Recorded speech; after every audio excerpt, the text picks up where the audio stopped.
इंद्रियातीत अनुभव के विषय में यह कहना आवश्यक है कि इस पर योग, कुछ नशीली औषधियों एवं सम्मोहन का प्रभाव पड़ता है। इसी आधार पर इसका अनुसंधान किया जा रहा है। भविष्य दर्शन, इसके द्वारा जीवित और मृत दोनों प्रकार के व्यक्तियों के सुख दुख की घटना का दर्शन किया जा सकता है। पूर्वाभास, इसके द्वारा व्यक्ति को स्वप्न अथवा अन्य किसी माध्यम से आने वाली घटना का पूर्वाभास मिल जाता है। अब मानसिक शक्ति के बाह्य प्रकाश को लें। इसमें वस्तु पर मन का आधिपत्य आता है, यानी मन की इच्छा शक्ति से सुसंभव और अघटित को संभव घटित बना देता है। देहितीत यानी देहहीन व्यक्ति का प्रतिनिधित्व, इसमें आत्मा का रहस्य शामिल है। पिछले जन्म का वर्णन करना इसी के अंतर्गत आता है।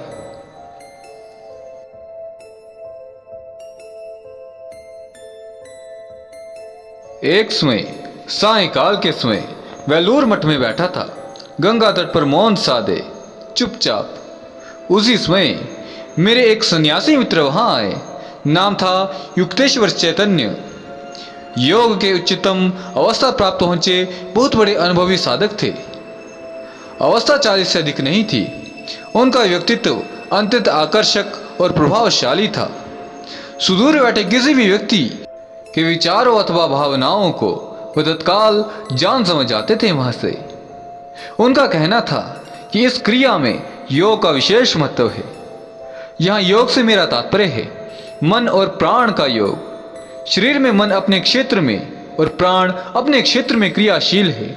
अपने अपने स्थान पर दोनों स्तंभीभूत हैं, लेकिन विशेष योगिक क्रिया द्वारा मन और प्राण का योग होता है तो उसके परिणाम स्वरूप एक विशेष प्रकार की विद्युत चुंबकीय तरंगों का आविर्भाव होता है, जिसे वैज्ञानिक भाषा में अल्फा तरंग कहते हैं।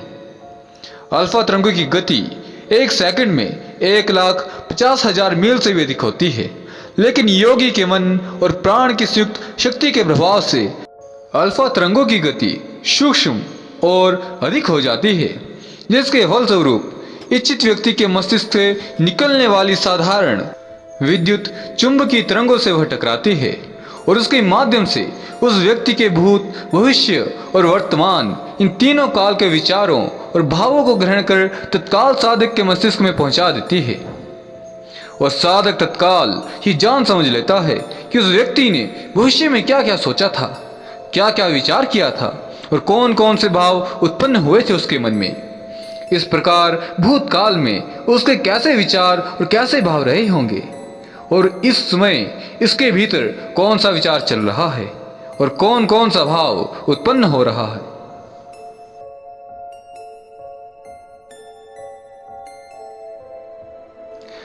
युक्तेश्वर चैतन्य काशी के एक मठ में रहते थे, लेकिन उसमें अपने किसी कार्य से आए हुए थे कलकत्ता।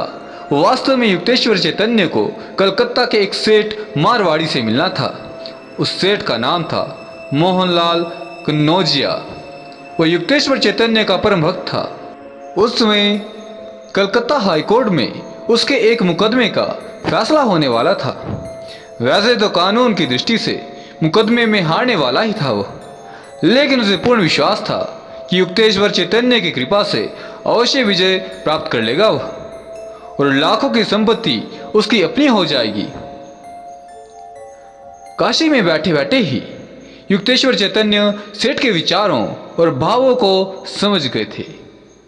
उनके प्रति सेठ की श्रद्धा और विश्वास भंग न हो, इसलिए कलकत्ता आए थे वह। क्या सेठ मोहनलाल कन्नौजिया का श्रद्धा और विश्वास बना रहेगा? केस जीत जाएगा वह?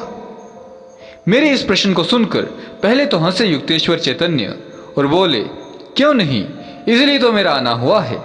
कन्नौजिया तो हारने वाला था। जज ने तो उसके विपरीत पहले ही फैसला कर रखा है। तब क्या होगा? होगा क्या? कन्नौजिया से सम्मान विजय होगा। जम्हाई लेते हुए युक्तेश्वर चैतन्य बोले। दूसरे दिन हाईकोर्ट का फैसला हो गया। सेठ मोहनलाल कन्नौजिया जीत गया। लाखों रुपए के जायदाद का मुकदमा युक्तेश्वर चैतन्य ने केवल मानसिक तरंगों द्वारा जज के मस्तिष्क में अपने विचार को संप्रेषित कर दिया था। एक दिन पूर्व फिर जो होना था वही हुआ। अब मैं युक्तेश्वर चैतन्य को श्रद्धा भाव से स्वामी जी कहकर संबोधित करने लगा था। तीसरे दिन स्वामी जी के साथ मैं भी कलकत्ता से वापस लौटने लगा था। पंजाब मेले का समय हो गया था, लेकिन समय बहुत ही कम था। हावड़ा पुल पर हमारी कार भीड़ में फंस गई। मन ही मन में सोचने लगा, अब क्या होगा, गाड़ी छूट जाएगी, इसमें संदेह नहीं। मेरे बगल में पीछे स्वामी जी बैठे थे, निर्विकार, जैसे उनको कोई चिंता ही ना हो। संभवतः मेरे मन के विचार और भाव को समझ गए। वह धीरे से बोले, जब तक हम दोनों यथास्थान गाड़ी में नहीं बैठ जाएंगे तब तक गाड़ी नहीं चलेगी, समझे? चुपचाप बैठो, मां काली का स्मरण करो। स्टेशन पहुंचकर शब्द रह गया मैं एक बार की। पंजाब मेल स्टेशन पर ही खड़ी थी। पूरे 1 घंटा लेट थी वह। जब हम लोग अपने अपने बर्थ पर बैठ गए और जब सेठ मोहनलाल कन्नौजिया स्वामी जी का चरण स्पर्श कर चला गया तो कुछ देर बाद गाड़ी भी चल पड़ी। सिर घुमाकर मैंने देखा स्वामी जी की ओर। स्वामी जी मुस्कुरा रहे थे। उसमें समझते देर न लगी।